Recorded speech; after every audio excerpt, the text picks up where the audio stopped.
জানিয়ে দেব সর্বশেষ আপডেট বাংলা সংবাদ। শুরুতেই শিরোনাম।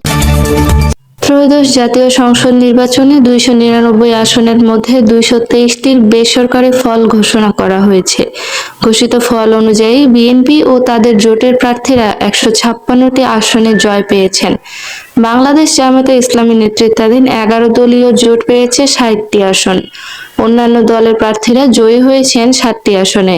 বাকি আসনগুলোর ফল ঘোষণার প্রক্রিয়া চলমান রয়েছে। গত বৃহস্পতিবার রাত পর্যন্ত ভোট গণনা শেষে সংশ্লিষ্ট রিটার্নিং কর্মকর্তারা এসব ফল ঘোষণা করেন। এর আগে সকাল 7:30 সারা দেশের 42,779টি কেন্দ্রে একযোগে ভোট গ্রহণ শুরু হয়। বিকেল 4:30টার পরে ভোট শেষ হলে কেন্দ্রগুলোতে গণনা কার্যক্রম শুরু হয়। নির্বাচন কমিশন সূত্রে জানা গেছে, 2008 সালে নিবন্ধন প্রক্রিয়া শুরুর পর এবারই সর্বাধিক রাজনৈতিক দলে অংশ নিয়েছে। বিএনপি, জামায়াতে ইসলামী ও জাতীয় নাগরিক পার্টি সহ মোট 50টি দল প্রতিদ্বন্দ্বিতা করেছে। মোট প্রার্থী রয়েছেন 2029 জন। এর মধ্যে দলীয় প্রার্থী 1755 জন এবং স্বতন্ত্র প্রার্থী 274 জন, নারী প্রার্থী 80 জন। এবারের নির্বাচনে মোট 119টি প্রতীক বরাদ্দ দেওয়া হয়েছে। জানিয়ে দেব সর্বশেষ আপডেট বাংলা সংবাদ। শুরুতেই শিরোনাম। ত্রয়োদশ জাতীয় সংসদ নির্বাচনে ঢাকা 15 আসনে বাংলাদেশ জামায়াতে ইসলামীর আমির ডক্টর শফিকুর রহমান বিজয়ী হয়েছেন। গত বৃহস্পতিবার রাতে দলীয় সূত্রে এ তথ্য জানানো হয়।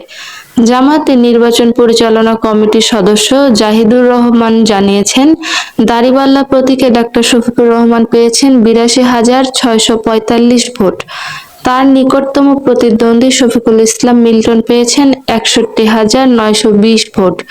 ফলে 20,725 ভোটের ব্যবধানে জয়ী হন জামায়াতের এই প্রার্থী। ত্রয়োদশ জাতীয় সংসদ নির্বাচন মূল্যায়ন করতে গিয়ে প্রধান নির্বাচন কমিশনার এএমএম নাসির উদ্দিন বলেছেন, পারফেক্ট বলবো না, পারফেক্ট নির্বাচন কখনো হয় না। তবে অতীতের তুলনায় যে কোনো মানদণ্ডে এই নির্বাচন ভালো হয়েছে। গত বৃহস্পতিবার রাতে নির্বাচন কমিশন কার্যালয়ে ফলাফল ঘোষণা মঞ্চ থেকে তিনি একথা বলেন।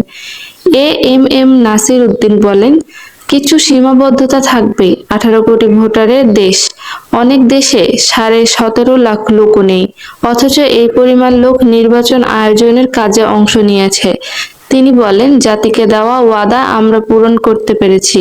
আমাদের সহযোগিতা না হলে এই সুন্দর নির্বাচন উপহার দিতে পারতাম না।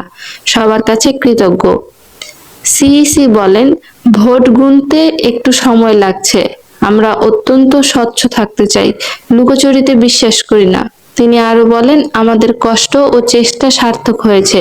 নির্বাচনের ইতিহাসে যে কোনো মানদণ্ডে ভালো নির্বাচন, নিরপেক্ষ ও বিশ্বাসযোগ্য নির্বাচন উপহার দিতে পেরেছি। জানিয়ে দেব সর্বশেষ আপডেট বাংলা সংবাদ। শুরুতেই শিরোনাম। বিজয় নিয়ে কোনো